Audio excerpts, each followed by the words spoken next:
بسم اللہ الرحمن الرحیم۔ ناظرین، رمضان المبارک کا وہ مقدس مہینہ سایہ فگن ہے جس کا ہر لمحہ انمول اور ہر گھڑی رحمتوں کی بارش ہے۔ لیکن کیا آپ نے کبھی غور کیا کہ پورے 30 دن کے روزوں میں وہ کون سا خاص وقت ہے جس کی قسم خالق کائنات نے تو نہیں کھائی، مگر اس وقت کی اہمیت اتنی ہے کہ خود رب کریم عرش الہی سے فرشتوں کو فخر سے پکار کر کہتا ہے کہ دیکھو میرے ان بندوں کو جو میری محبت میں پیاس اور بھوک کی شدت برداشت کر رہے ہیں۔ جی ہاں، وہ وقت ہے افطار سے ٹھیک پہلے کا وقت، جس وقت ہمارے سامنے ٹھنڈا پانی اور لذیذ پکوان موجود ہوتے ہیں، مگر ہم اپنے رب کے ایک حکم یعنی افطار کرو کے منظر ہوتے ہیں۔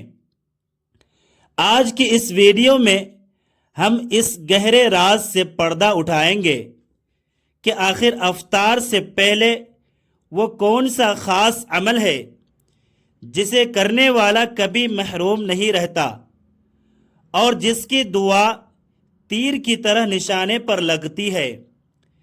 اس ویڈیو کو آخر تک ضرور دیکھیے گا، کیونکہ ہم اکثر وہ غلطیاں کر جاتے ہیں جو ہماری قبولیت کی راہ میں رکاوٹ بنتی ہے، اور ویڈیو کے آخری حصے میں وہ نقطہ بیان کیا جائے گا جو آپ کی زندگی بدل سکتا ہے۔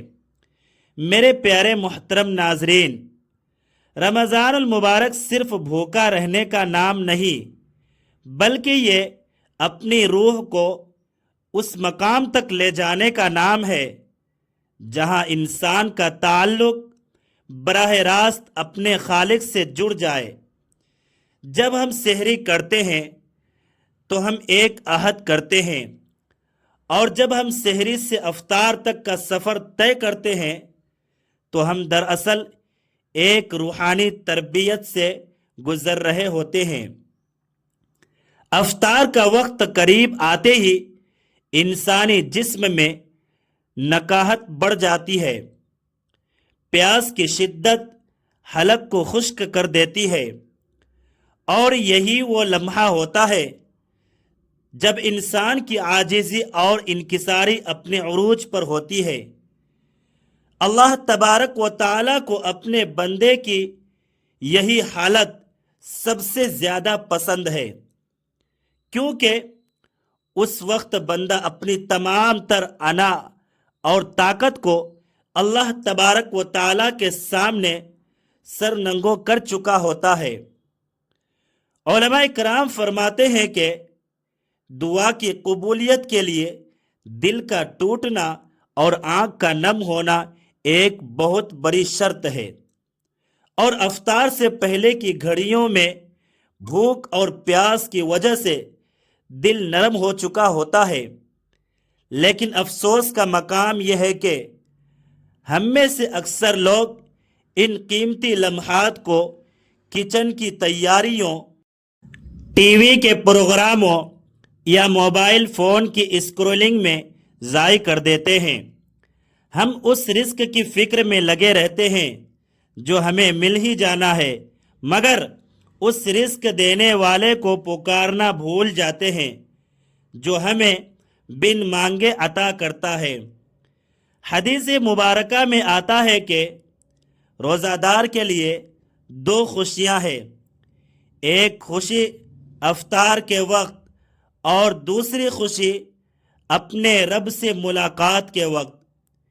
یہاں غور طلب بات یہ ہے کہ اللہ تبارک و تعالی نے افطار کی خوشی کو اپنی ملاقات کی خوشی کے ساتھ جوڑا ہے۔ اس کا مطلب یہ ہے کہ افطار کا وقت اللہ تبارک و تعالی سے ملاقات کے وقت جیسا ہی مقدس اور اہم ہے۔ اب سوال یہ پیدا ہوتا ہے کہ وہ عمل کیا ہے؟ کیا وہ صرف زبان سے چند الفاظ ادا کرنا ہے، یا اس کا تعلق ہمارے باطن سے ہے۔ یاد رکھیے کہ دعا صرف الفاظ کا مجموعہ نہیں ہوتی، بلکہ یہ آپ کے دل کی طرف ہوتی ہے۔ اگر آپ افطار سے 5 منٹ پہلے ہاتھ اٹھا کر محض رسمی دعائیں مانگ رہے ہیں اور آپ کا ذہن دسترخوان پر موجود سموسوں اور پکوڑوں میں ہے، تو ایسی دعا میں وہ تاثیر نہیں ہوگی جو ہونی چاہیے۔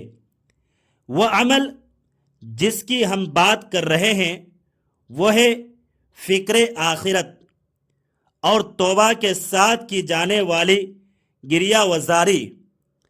جب بندہ افطار سے پہلے اپنے گناہوں کو یاد کرتا ہے اور یہ سوچتا ہے کہ یا اللہ، میں نے تیری خاطر اپنی جائز ضرورتوں یعنی کھانے پینے کو چھوڑا، اب تو میری ان ناجائز غلطیوں اور گناہوں کو بھی معاف فرما دے، تو اللہ تبارک و تعالیٰ کو اپنے بندے پر اتنا پیار آتا ہے کہ وہ اسی وقت اس کی بخشش کا فیصلہ فرما دیتا ہے۔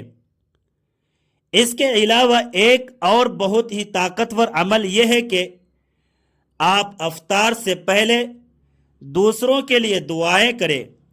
نبی کریم صلی اللہ علیہ وآلہ وسلم نے فرمایا کہ جو مسلمان اپنے بھائی کی پیٹھ پیچھے اس کے لیے دعا کرتا ہے تو ایک فرشتہ اس پر مقرر ہوتا ہے جو کہتا ہے کہ آمین، اور تیرے لیے بھی یہی ہو۔ یعنی جب آپ افطار کے وقت کسی بیمار کی شفا کے لیے، کسی بے اولاد کی اولاد کے لیے، یا کسی قرض دار کی قرض سے خلاصی کے لیے دعا کریں گے تو عرش پر موجود فرشتے آپ کے حق میں دعا کریں گے، اور فرشتوں کی دعا کبھی رد نہیں ہوتی۔ میرے پیارے محترم ناظرین، افطار سے پہلے کی قبولیت کا ایک اور راز اسم اعظم کا استعمال ہے۔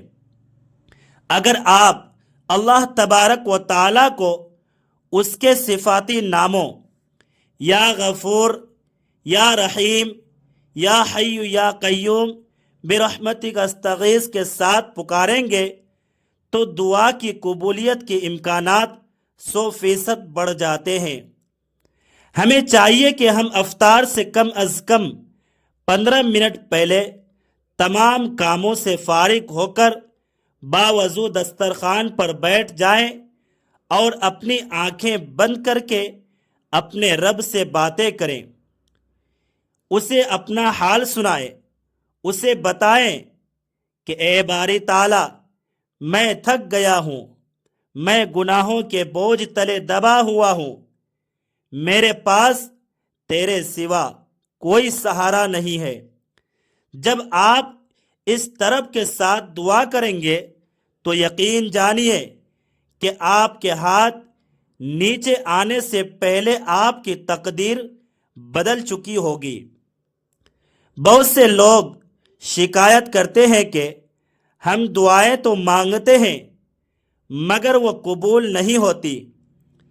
اس کی ایک بڑی وجہ یہ ہے کہ ہمارے دلوں میں غفلت ہوتی ہے اور ہم دعا کے آداب سے واقف نہیں ہوتے۔ دعا کے لیے ضروری ہے کہ پہلے اللہ تبارک و تعالیٰ کی حمد و ثنا بیان کی جائے، پھر نبی کریم صلی اللہ علیہ وآلہ وسلم پر درود و پاک بھیجا جائے، اور پھر اپنے مقصد کے لیے التجا کی جائے۔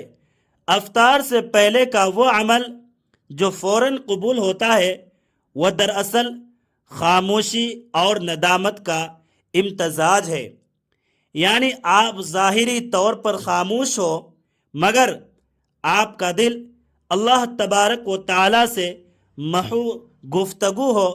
اس وقت کی گئی ایک چھوٹی سی توبہ بھی پہاڑ جتنے گناہوں کو ختم کر سکتی ہے۔ ناظرین، رمضان المبارک کے اس پرنور مہینے میں خود کو بدلنے کی کوشش کرے۔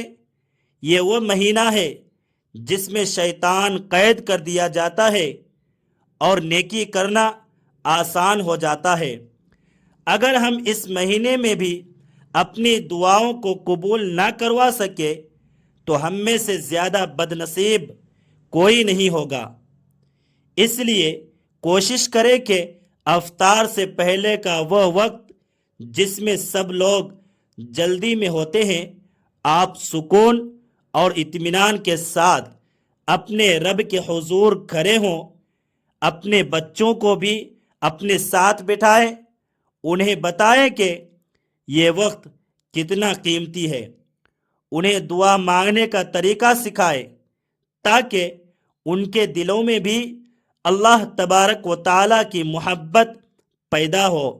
یاد رکھے کہ آپ کی ایک مخلصانہ دعا نہ صرف آپ کی دنیا سنوار سکتی ہے بلکہ آپ کی آخرت کے لیے بھی نجات کا ذریعہ بن سکتی ہے۔ افطار سے پہلے کی ان دعاؤں میں اپنی امت کے مظلوم مسلمانوں کو کبھی نہ بھولیں۔ فلسطین، کشمیر اور دنیا بھر میں جہاں کہیں بھی مسلمان ظلم کی چکی میں پس رہے ہیں، ان کے لیے خاص دعا کریں، کیونکہ جب آپ پوری امت کے لیے تڑپتے ہیں تو اللہ تبارک و تعالی آپ کی ذاتی پریشانیوں کو خود ہی حل فرما دیتا ہے۔ اب ویڈیو کے اختتام پر میں آپ سے یہی کہوں گا کہ اس عمل کو اپنی زندگی کا حصہ بنا لے اور صرف رمضان المبارک تک ہی محدود نہ رکھیں، بلکہ جب بھی آپ روزہ رکھیں، چاہے وہ نفلی ہو یا فرضی، افطار سے پہلے کے ان لمحات کی قدر کریں۔ امید ہے کہ آج کی یہ ویڈیو آپ کے لیے مفید ثابت ہوئی ہوگی اور آپ اس رمضان المبارک میں افطار سے پہلے کی ان مبارک گھڑیوں کو ضائع نہیں کریں گے۔ اگر آپ کو یہ باتیں پسند آئیں تو اس ویڈیو کو صدقہ جاریہ کی نیت سے لائک اور شیئر ضرور کریں تاکہ دوسرے بہن بھائی بھی اس سے فائدہ اٹھا سکیں، اور ہمارے چینل کو سبسکرائب کرنا نہ بھولیں تاکہ آپ کو ایسی ہی مزید اصلاحی اور معلوماتی ویڈیوز ملتی رہے۔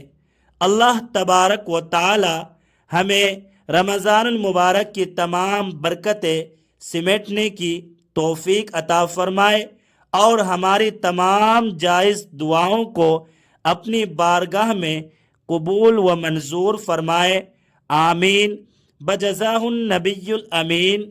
ہمیں اپنی دعاؤں میں یاد رکھیے گا۔ اللہ حافظ۔